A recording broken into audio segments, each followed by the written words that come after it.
안녕하세요. 더나은쌤입니다. 전국 투자자교육협의회와 함께하는 투자 이야기 시간입니다. 코로나19 사태, 미중 무역전쟁, 러시아 우크라이나 전쟁 등 연속적으로 터지는 국제적인 사건들, 그리고 이어진 인플레이션과 급격히 변동하는 금리를 보면 변화무쌍한 시장 속에서 투자한다는 게 참 어렵다는 생각이 듭니다. 그렇다면 이런 복잡한 국제정세 속에서 투자자가 살아남는 방법은 무엇일까요? 지금보다 더 다사다난했던 격동의 근현대 시기를 살며 투자로 큰 성공을 거둔 투자의 고수로부터 변치 않는 지혜를 배워보는 것은 어떨까요?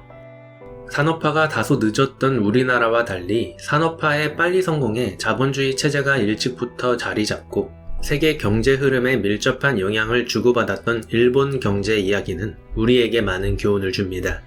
일본은 제국주의 등장과 중일 전쟁, 러일 전쟁, 태평양 전쟁 등 다수의 전쟁에서 승리와 패배를 겪습니다. 이후 한국 전쟁과 베트남 전쟁에서의 특수, 그리고 1970년대 인류 제조 국가로의 성장, 이후 1980년대 극단적인 자산버블 현상을 겪다 1990년 이후 버블이 붕괴되며 잃어버린 30년까지 복잡다난한 경제 상황을 경험했죠. 이런 복잡한 근현대사 속에서도 투자로 크게 성공한 인물이 있다면 그에게는 분명 시장을 이길 수 있는 변치 않는 지혜가 있을 것인데요. 이런 격동의 시기에서 살아남아 일본 주식시장의 신, 최후의 주식 승부사로 불리는 인물이 있습니다. 그의 이름은 고레카와 긴조. 그는 일본의 원조 가치 투자자로 일본에서 그의 명성은 워런 버핏에 버금갈 정도인데요. 그는 주식 투자만으로 1983년 일본 경제가 전성기를 구가하던 시절 일본 소득세 1위 납부자가 될 정도였죠. 1897년에 출생해 1992년에 사망한 그는 격변의 시기를 주식시장과 함께했습니다. 그의 성공과 실패를 통해 그가 남긴 올바른 투자의 비결을 알아보도록 하겠습니다. 1897년 7형제 중 막내로 태어난 고레카와 긴조는 가정 형편상 초등학교만 졸업했으며 고베의 한 무역상의 소년 점원으로 취직합니다. 그는 상점에서 기숙하며 하루 종일 일했지만 주판, 부기, 회계를 비롯해 사회 경제를 매일 밤늦게까지 공부했죠. 그러던 어느 날 그가 일하던 상점이 도산합니다. 실업자가 된 그는 그동안 일하면서 모았던 돈으로 영국 런던에 가서 공부하기로 하고 시베리아 철도를 타기 위해 만주로 이동합니다. 하지만 제1차 세계대전이 발발하며 발이 묶이고만 그는 회계 공부를 해둔 덕분에 일본군에 취업할 수 있었고 이때 만난 인맥들을 통해 장사를 합니다. 그러던 1915년 그의 나이 18세 때 그는 한 아이디어를 떠올립니다.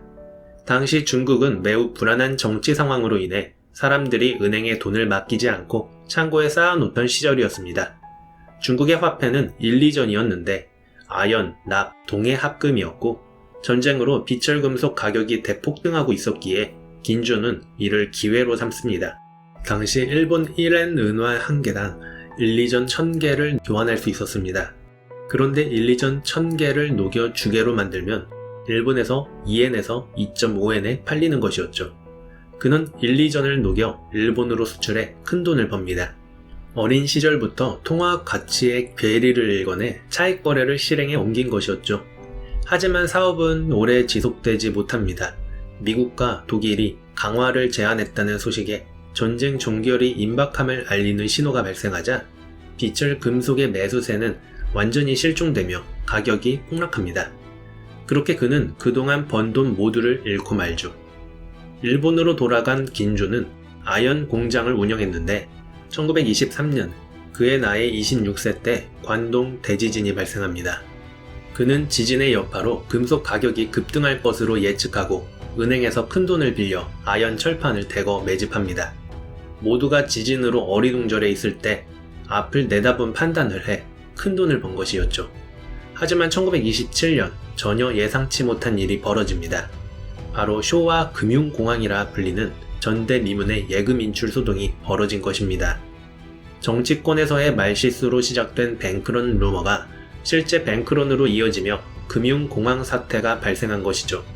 이 여파로 많은 은행이 도산하고 경제가 급속도로 미축하게 되었는데 긴조 역시 자금 회전이 막혀 도산하고 무일푼이 되고 맙니다. 그는 알 수 없는 금융공황으로 모든 것을 잃게 되자 자본주의에 대해 깊은 고민을 하기 시작합니다.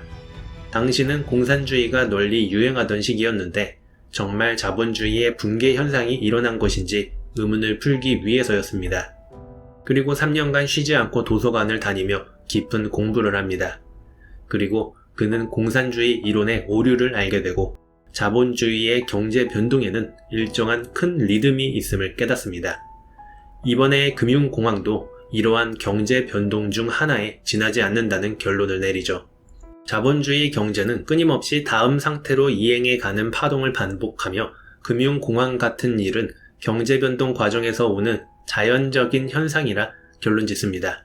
그리고 경제의 파도가 하강선을 그리는 것은 영구적인 하강이 아니라 다음의 상태로 이행하는 에너지를 비축하는 것이고, 경제가 상승선을 그릴 때도 그것은 다음의 상태로 가기 위해 하강 에너지를 비축해 나간다는 것을 알게 됩니다. 경제 공부를 통해 큰 깨달음을 얻게 된 그는 본격적으로 주식시장에 뛰어듭니다. 그는 매일 국제 관계의 변화를 파악했고 세계 주식시장의 주가지수와 금, 은, 구리 등의 비철금속의 재고 상황, 외환 시세 및 금리 등을 매일 기록하며 경제 상황을 판단했습니다. 꾸준하게 정보를 정리하다 보니 경제의 흐름을 읽을 수 있게 됩니다. 그는 1933년 미국의 근본이제 중단을 간파했고 1939년 제2차 세계대전을 예견하는 등 경제 변화의 큰 흐름을 예측할 수 있었죠. 그는 전쟁이 발생하면 철강 자원이 부족하다는 것을 알기에 한반도에서 광산 개발과 제철소 사업을 시작했으나 미군의 폭격 때문에 공장이 사라졌고 일본이 패망하게 되자 목숨만 겨우 건진 채 일본으로 돌아갑니다. 1960년 63세의 나이에 그는 다시 주식 투자를 시작합니다. 그의 주식 투자는 성공적이었고 그는 일본 주식시장의 큰손이 되었습니다. 그는 아무도 관심을 주지 않던 기업을 저가에 모아서 상승하기를 기다렸습니다. 경기가 안 좋을 때 적자에 시달리던 기업을 매집하였고 정부가 경기 부양을 시작하며 경기 회복이 되면서 주가가 상승했습니다. 그는 그동안 철저한 공부를 한 덕분에 앞으로 일어날 일들을 훤히 내다볼 수 있었습니다. 일본 시멘트 주식 투자로 그는 전국적인 주식 고수로 이름을 떨치기 시작했으며 스미토모 금속광산 주식 투자로 2천억 원을 벌어들이며 유수의 기업 총수와 재벌을 제치고 일본 소득세 납부 1위를 차지합니다. 그는 자신의 자서전을 통해 자신의 투자법과 주식 투자의 5원칙을 남기며 후대의 지혜를 선사했습니다. 그의 투자법은 거북이 3전법이라 불리는데 천천히 묵묵하게 투자하는 것을 의미합니다. 첫째, 종목은 수면 아래에 있는 우량한 것을 선택하여 지긋하게 기다릴 것. 둘째, 경제 시세의 동향으로부터 항상 눈을 떼지 말고 스스로 공부할 것.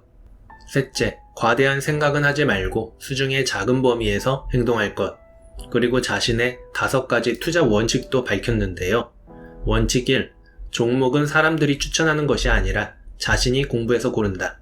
원칙 2. 2년 후의 경제 변화를 스스로 예측하고 대국관을 갖는다. 원칙 3. 주가에는 타당한 수준이 있으니 상승하는 주식을 마구 쫓아가는 것은 금물이다. 원칙 4. 주가는 최종적으로 실적으로 결정된다.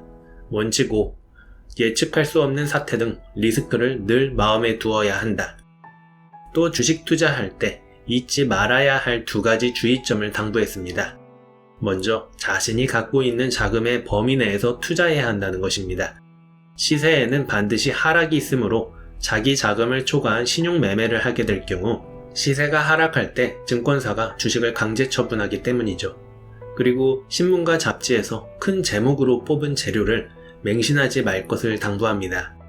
다른 사람의 의견, 신문의 기사로는 수익을 내기 어렵고 적당한 노력으로 주식 투자를 하면서 성공할 정도로 주식시장은 어리숙하지 않다며 정말 벌고 싶다면 스스로 경제의 동향을 주의 깊게 살펴야 한다고 경고합니다.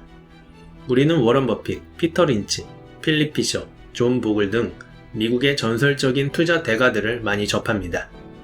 그들은 미국 명문대 출신의 금융 엘리트들이고 늘 성장하고 이겨왔던 미국이 세계 패권을 잡고 유지하던 좋은 시절에 투자한 인물이기도 합니다. 그래서 대외 변수가 많고 부침이 심한 우리나라 주식시장에서 그들의 전략을 그대로 적용해도 될지 애매할 때가 많은데요. 하지만 일본의 근현대사는 우리나라만큼 혼돈의 연속이었다는 것을 보면 일본 주식시장에서 살아남은 고레카와 긴조의 투자 실패와 성공 이야기는 우리에게 많은 교훈을 줍니다. 또한 고레카와 긴조가 격동의 시기를 살았음에도 그의 원칙이 다른 투자 대가들의 투자 원칙과 특별히 다르지 않다는 것입니다. 올바른 투자 원칙들은 누구나 알고 있습니다. 하지만 이를 내 것으로 만들고 원칙을 지켜나가는 건 극소수의 투자자입니다. 왜 아는데 실천하지 못할까요? 아마도 고레카와 긴조처럼 스스로 공부하는 과정을 통해 깨닫지 못했기 때문일 것입니다. 결국 투자에서 가장 중요한 것은 직접 고민하고 깊게 공부하면서 시류에 휩쓸리지 않고 굳게 버틸 수 있는 내공을 쌓는 것 아닐지 생각해 봅니다. 이상 전국 투자자교육협의회와 함께한 더 나은 쌤이었습니다.